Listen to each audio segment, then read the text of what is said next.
This is Stephen with huntinglandadvisors.com with an O.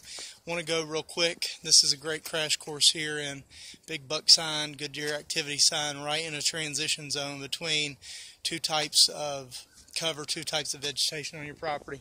Right here what you see is you've got some good rubbing activity from some bucks on these cedars, and it happens to be the last real cedars outside of this thicket. And what's cool is this is right here in a transition where it gives way to a big, well-lit, open hardwood stand on top of the hill. Bucks especially like good sunlight. You see a lot of good travel activity right there coming out of the cedars. So you have your two rubs, and right here you have really a great example of good rutting activity.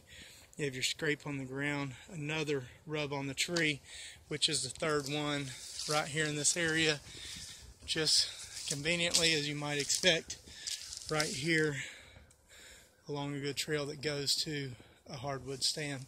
Again, you got the sun peeking out right there, a good example of hitting big open hardwood stand, and right here it transitions to your cedars. So a very cool example of where a bunch of different types of vegetation come together, and this right here is where you've got some really great deer sign. Stephen with huntinglandadvisors.com with an O.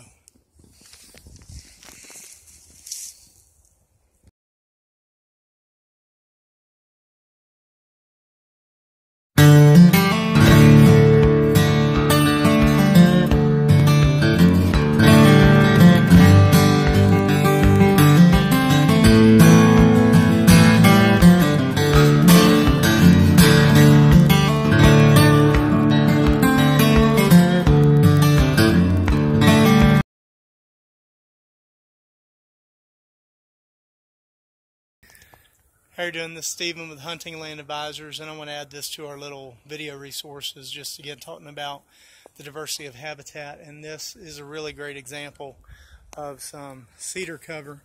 And I tell you, it's really cool. It's actually very windy, so windy that in some places I can't even be heard on this microphone. But in here in the cedar thicket, it's completely still. You can almost hear the silence. It's so silent here compared to being out of this thicket. Also the warmth. Been walking around a little bit, and whenever I get in here, I tell you I'm starting to sweat because it is just so much warmer in here. Again, finding things like this on your property is really going to help to have a few items like this type of cover along with a bunch of other things that we'll just drop little tidbits about. Again, this just acts as a noise insulator, temperature insulator, a wind insulator, and this is awesome to find little items like this. Turkey love the cedar thickets, and deer especially. This would be great to help them survive over the winter and cold weather, tough weather months. This